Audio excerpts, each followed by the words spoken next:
Assalamu alaikum.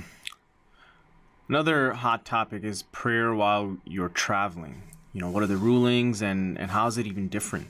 So let's let's put down our Fajr, our 5 daily prayers.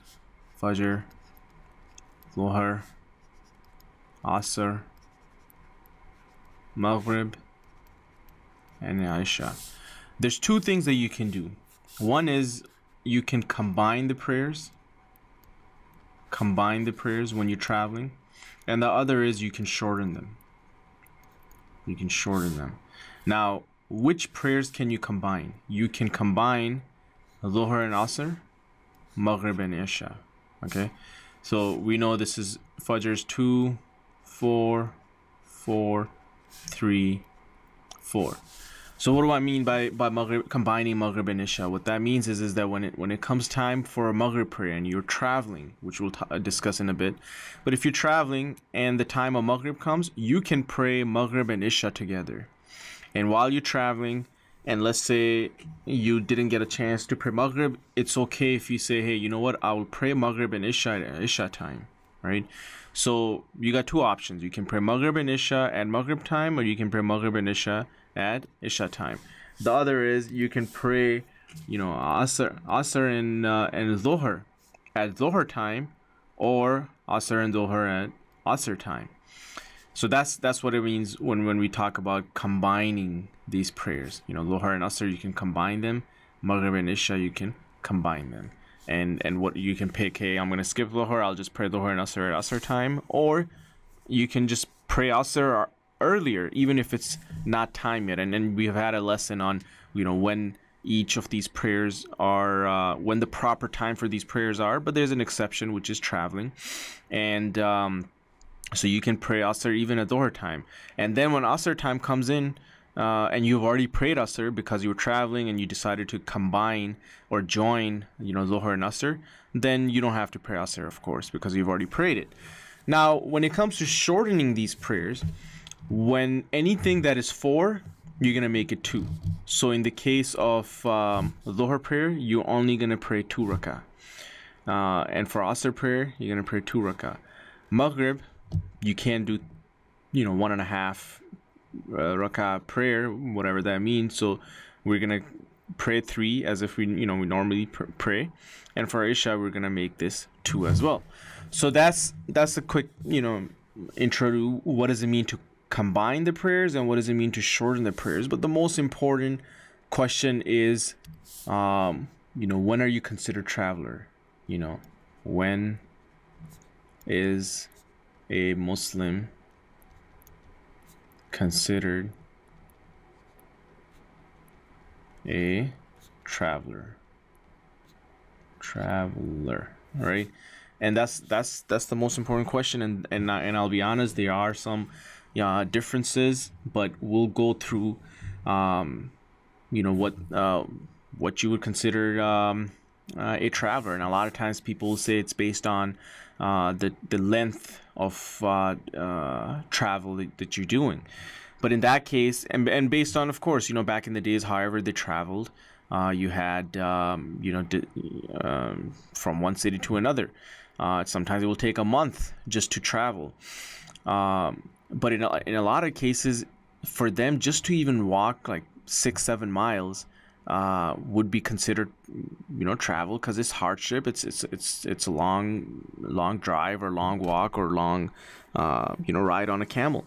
But in our time, we sometimes our cities are so big that we could be doing 50 miles and you're still in the same city, right? So distance is not going to matter. What if you have, so the safest opinion is, if you're considered a traveler, you are a traveler. If you are driving, from one city to another, let's say, New York, and then you have like Chicago, right?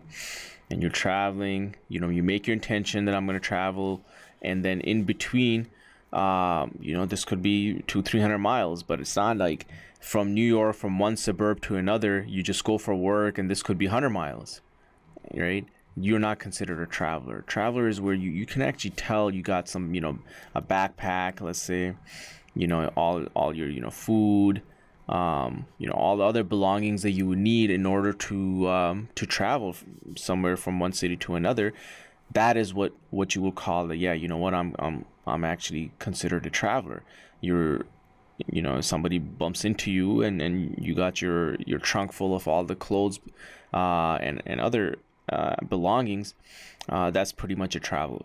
So while you're traveling, let's say you're en route, right, from New York to Chicago, and while you're and you take a break for a little bit, over here you can combine prayers, okay? And when you get to Chicago, right, this is your destination. This guy right here, this is your destination. Once you get to Chicago, are you still considered a traveler? Now this is where and can you combine your prayers? So there's nothing wrong with it, okay? You can still combine it, but if you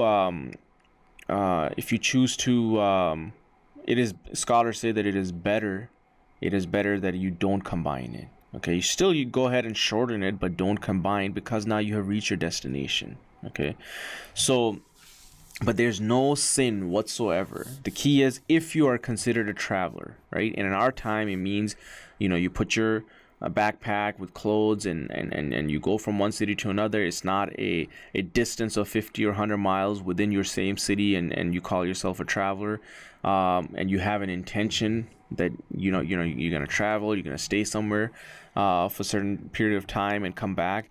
That is pretty much considered a traveler. And if you're traveling, you can shorten and combine prayers, but there are scholars who say they're only en route.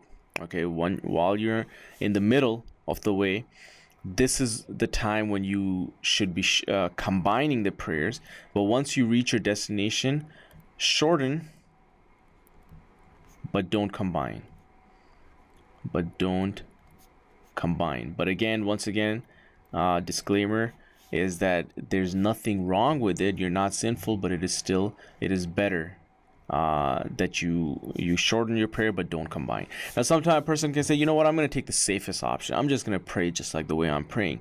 And it is actually considered a gift from Allah. Gift from Allah. Allah subhanahu wa ta'ala made life easy for us, and it's a gift that He's giving us. We should take it and we should apply this practice in our lives. So we should not be saying I'm going to take the safer route and I'm just going to pray when it's time for Dhuhr. And if you take that, it could get pretty challenging, especially when you're taking flights. And let's say your flight leaves at Dhuhr and it's not going to get to the next destination by Maghrib time. What do you do in that case? You pray Dhuhr on time, and now Asr you're going to end up skipping. So take this option, make sure that that it is gift from Allah, and Allah's made life easy for us. It's a bonus. Let's take the option and let's shorten our prayer, and let's also combine it. But at the same time, it is better to Prophet ﷺ did it. There's no sin on you if you end up shortening and combining the prayers even when you have reached your destination. But it is definitely better that you just you don't combine. Only combine when you're en route. Let's say you're at the airport, you're about to take a flight, or you're on road and you take a break for a little bit, and then you're gonna continue. Those are the times where it's recommended to combine. But once you reach your destination, don't combine, but continue shortening. Now, how long do you shorten it for? And again, there are different times, but one of them is 3+. Okay, so if you get to your destination, and I should actually put 4+ over here. You get to your destination, and you know that you're going to stay in your city for, let's say, 3 days, right? Let's say 1 day. Definitely continue considering yourself as a traveler. 2 days, awesome. 3 days, good. But then if you're like, after 3 days I'm gonna return, that's good. But if you're gonna continue staying after 3 days, meaning four days or more, that's basically now you're taking a long break. And you will not be considered a traveler. So if you get to the city and you have intention that I'm gonna return home I'm gonna stay in this city for four or more days, then don't do any of this.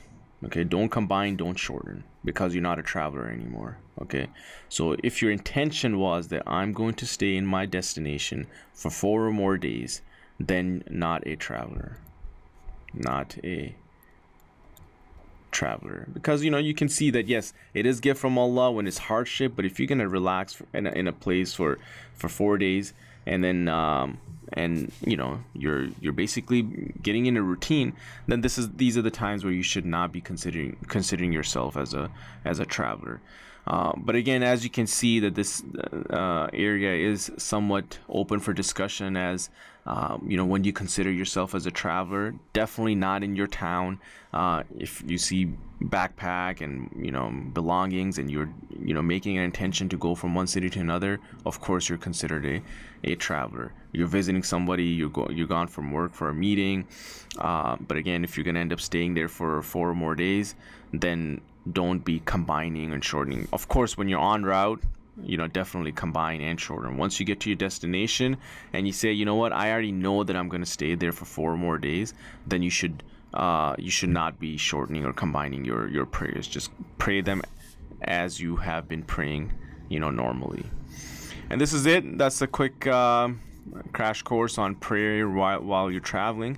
And with that, we'll end, and we'll see you guys in our next lesson. Thank you.